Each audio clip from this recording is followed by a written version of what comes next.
জয় নিতাই, জয় গৌর, নমস্কার।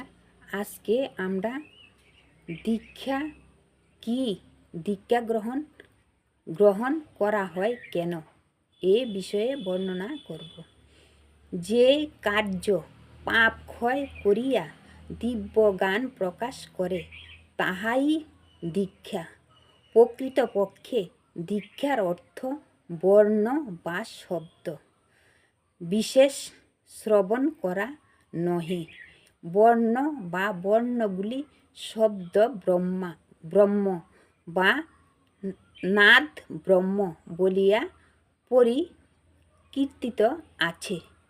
সেই শব্দ ব্রহ্ম বা নাদ ব্রহ্মই বর্ণ, সেই বর্ণই ভগবানের নাম। নাম এবং নামী প্রভেদ কিছুই প্রভেদ নাই। এইভাবে যে নাম বা মন্ত্র গ্রহণ করা হয় তাহাই দীক্ষা। যিনি নামের এবং মন্ত্র, এই মন্ত্রের অভীষ্ট দেবতাকে এক ভাবেন, তিনি প্রকৃত দীক্ষিত। নমস্কার, জয় নিতাই, জয় গৌর।